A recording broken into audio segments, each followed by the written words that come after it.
আসসালামু আলাইকুম, ফালিয়াস কিচেনে আপনাদেরকে স্বাগত। আজকে আপনাদেরকে দেখাবো ঘরোয়া পরিবেশে কিভাবে মচমচে বেগুনি তৈরি করবেন।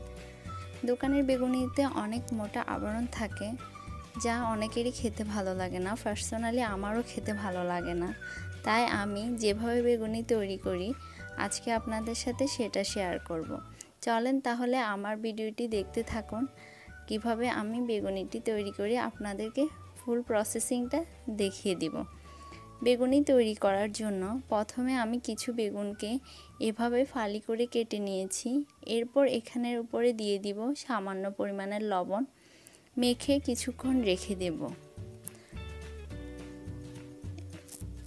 এরপর একটা পাত্রে আমি হাফ কাপ বেসন নিচ্ছি।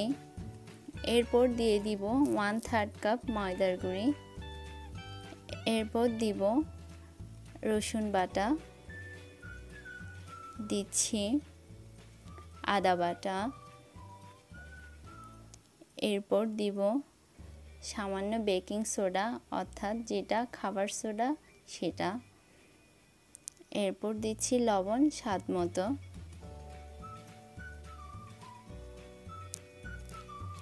এরপর দিব লাল মরিচের গুঁড়ো, সেটা হয়তোবা একটু কম বেশি হতে পারে। এরপর দিচ্ছি ধনিয়া এবং জিরার গুঁড়ো মিক্সড করা সামান্য। এখন আমি এগুলোকে ভালো করে মিক্সড করে নেব। এই পর্যায়ে আমি দিয়ে দিব পানি, তবে একসাথে পানি দিতে যাব না, তাহলে হয়তোবা গোলাটা পারফেক্ট হবে না।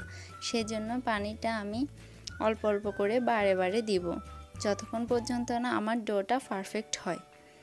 একটু ভালো করে মিক্সড করব, যেন কোনো রকমের দানা ভাব বা হয়তোবা চাকা চাকা না হয় সেজন্য। এই পর্যায়ে আমার আরেকটু পানি লাগবে, গোলাটা পারফেক্ট হয় নাই এখনো, অনেক বেশি শক্ত, যেহেতু আমি বেগুনের উপরে পোরটা পাতলা দিব যাতে আমার বেগুনটা ক্রিস্পি হয় সেজন্য। এখন আমি এটাকে ভালো করে মিক্সড করে নিচ্ছি আর আপনাদেরকে দেখাবো কীরকম হবে ডোটা। আমার ডোটা প্রায় রেডি, আমি আপনাদেরকে তুলে দেখাচ্ছি কতটুকু পারফেক্ট হয়েছে। আমি আরেকটু ভালো করে মিক্স করব যেন কোনো রকমের দানা ভাব না থাকে। এই পর্যায়ে দেখাচ্ছি লবণ দিয়ে মেখে রাখা বেগুনগুলো থেকে কিছু পানি বের হয়েছে, এগুলো ফেলে দিতে হবে। এখন একটা ফ্রাই প্যানে আমি কিছু তেল দিয়ে নিলাম। তেলগুলো এভাবে বুদবুদ হওয়া মানে তেল গরম হয়ে গেছে। তারপর আমি টেস্ট করার জন্য একটু ডো দিয়ে দেখলাম। এর মধ্যে আমি ডোগুলোর মধ্যে বেগুনটাকে চুবিয়ে তেলের মধ্যে দিয়ে দিচ্ছি। এভাবে আমি সবগুলো বেগুন দিয়ে দিব। চুলার জালটা হবে মিডিয়াম থেকে একটু হাই। এরপর আমি সবগুলোকে ভালো করে নেড়ে চেড়ে দিব যেন কোনো পিঠ পুড়ে না যায়। কিছুক্ষণ মধ্যে বেগুনের মধ্যে একটা রং ধারণ করবে, যদিও আমি এখানে এক্সট্রা কোনো হলুদ বা ফুড কালার ইউজ করি নাই।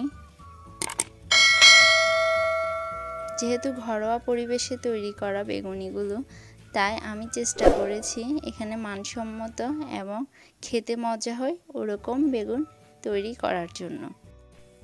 বেগুনিগুলোকে আমি ভালো করে নেড়ে চেড়ে দিচ্ছি যেন উভয় পিঠ ভালো করে হয়। আমার বেগুনিগুলো হতে আর বেশি সময় লাগবে না, কিছুক্ষণের মধ্যে এগুলো হয়ে যাবে।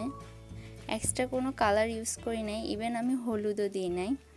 দেখেন আমার বেগুনিগুলো কেমন হলো।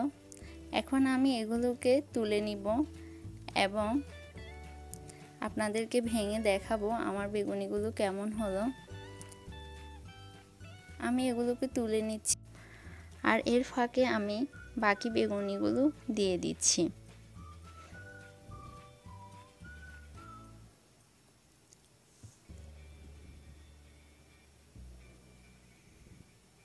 হয়ে গেল আমার মজাদার ক্রিস্পি ঘরোয়া পরিবেশে তৈরি করা বেগুনি।